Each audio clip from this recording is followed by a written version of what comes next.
Hello from me in the comforts of my bed because it's Sunday and there's no place I would rather be spending my Sunday afternoon before I dive back into the real world.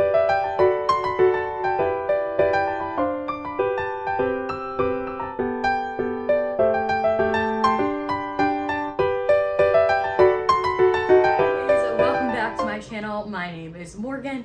I am a first year medical student in New York City. I just wanted to do like a little Q&A today and just hopefully you guys can get to know me a little bit better.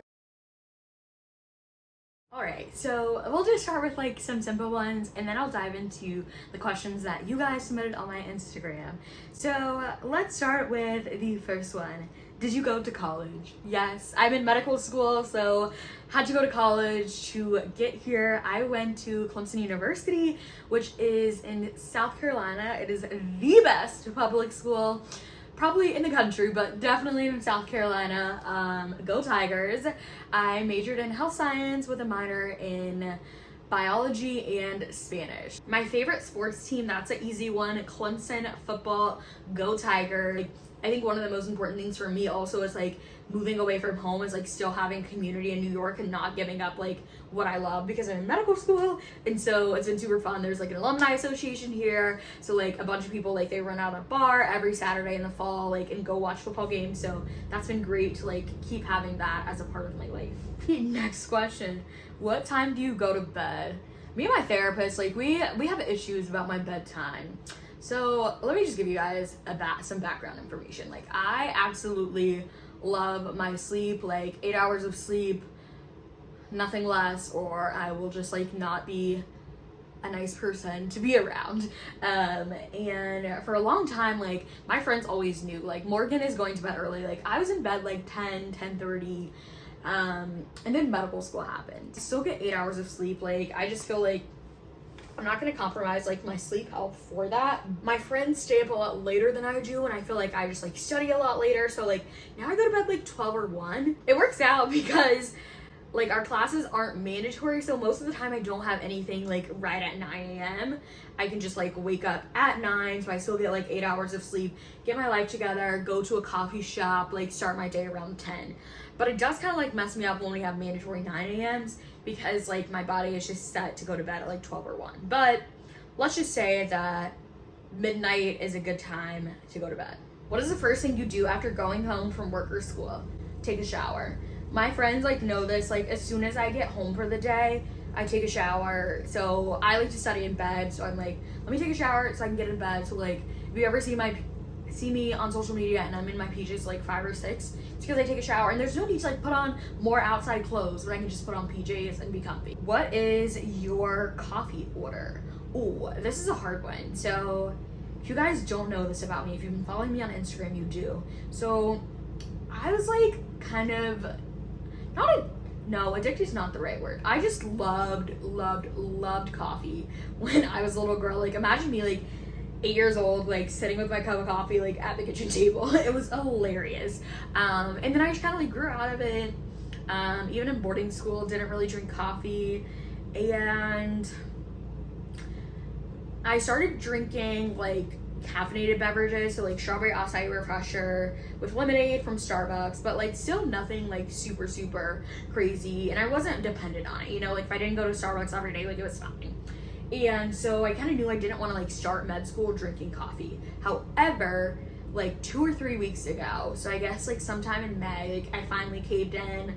I remember I was sitting at a local coffee shop and this was like our hardest anatomy week, and I was just sitting there and I knew I had to go back to campus and I was just so exhausted. I just like went to the barista working at the coffee shop and I was like, give me something with caffeine, please. And so I think she made me cappuccino, whichever one just has like coffee and like steamed milk. Like it was so disgusting because it had no flavor. It was so bitter and it was really bad. And I started getting like super jittery because like I just like overloaded my body with caffeine after like only drinking like a Starbucks refresher like every blue moon.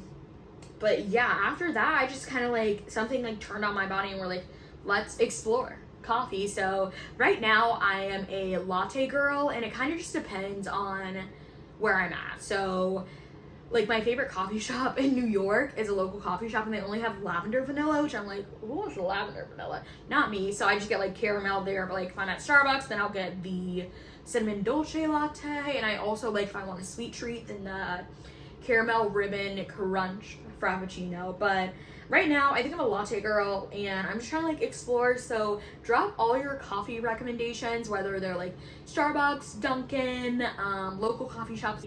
And I just want to like try different things. I love things that are like sweet, but I can still taste the bitterness. So like nothing like too overpowering. So drop your coffee recs. All right, guys. So now we're going to dive into the real questions that you guys submitted on my Instagram. I'm just going to go through all of them. The first question is, what inspired you to get into social media? So I've shared this story a couple times, and it's still just like so weird to think about the fact that I've now like had my Instagram account for a little over 3 years, and it has just been a whirlwind of a journey. Like, I feel like the COVID pandemic, like that time for me was very much a blur, and also MCAT prep was like very much a blur. So the fact that I started this during both of those seasons of life, like, it's a blur. Essentially, I remember starting my account like February 2020. I came into college like thinking I was gonna graduate in 3 years because I had a lot of like dual credit AP classes, and so I was taking the MCAT my sophomore year. So it was like earlier, there was only like one other girl like in my year that I knew was also taking the MCAT at that time. So like I felt like I just felt disconnected, and I wanted to connect with people who were in the same boat as me, get advice. And so I was like, why don't I just like start sharing my journey? And the rest is history. I took the MCAT in August, and I like made a great community of people. Like one of my amazing friends, Jordan, like we connected one of my first, like in my first month, and we were taking the MCAT around the same time. Like we had messaged each other like, hey, do you understand this? You know, like it was great just to have that community. And like she was a year older than me because like I said, I took the MCAT like a year earlier than most people, and we just met at the AMET conference in April of this year, even though we're like super great friends. So yeah, it's just been like amazing. I think really just to share my story. I don't even know if like med influencers, whatever you want to call us, like I don't even know if that was a thing when I started. Like I just wanted to meet new people, and you know, I just started gaining traction. People were interested in my story. I was able to share my story, share my tips, give back, and like also just became an avenue for mentorship on a larger platform. And I have no idea where it's going, but right now I'm just enjoying it, enjoying the opportunity to increase transparency in medicine, and also like hopefully like help people. Next question, how do you maintain work-life balance as an M1? That is a very good question. So I don't even know, like I'm just gonna say it, like my class vibes, like we're very much like work hard, play hard. Like we will grind, but like as soon as we take that exam, like we are going to happy hour, we're gonna go hang out and have a picnic in the park. You're going to sit and grind, but we also are going to find times for ourselves. I think that going to a school where everybody else is committed to wellness has really just like changed the game for me. I think it's really important just to figure out like what balance looks like for you. Some people, that can look like grinding, you know, throughout the week and then enjoying their weekends. For me, like I need an episode of Netflix a day. It's up to you to really like find the time, because life is only going to get busier. So just figure out what's important to you, and yes, take care of it. The other question, I think it's like kind of similar, but I'll talk a little bit. How do you balance time on social media while staying focused with studies and also maintaining friendships and a healthy social life? Again, like time management is key. I think in terms of, I'll use this question to kind of talk a little bit more about like social media and what that balance looks like for me. I think it's really just super important to plan. For me, like I use Notion. It is a game changer, and I just keep everything organized there, whether it's like people that I'm in contact with, like have I reached out to my mentors in, you know, like every couple of months to just stay in contact? Have I, you know, reached out and followed up with this brand partner? Have I submitted the draft? And so I think just find a way that you can stay organized, whatever that looks like for you. So I try to sit down at the beginning of every month and make a plan. I like to post like 3 times a week, so what 3 posts am I going to post on Instagram, and then what video am I going to post on YouTube, and then also like what can I repurpose for TikTok. I think that when I first started, like I was struggling a lot. Like there was like a couple of weeks where I just like didn't have time to post, and I think the most important thing is medical school is always going to be my number one priority over social media.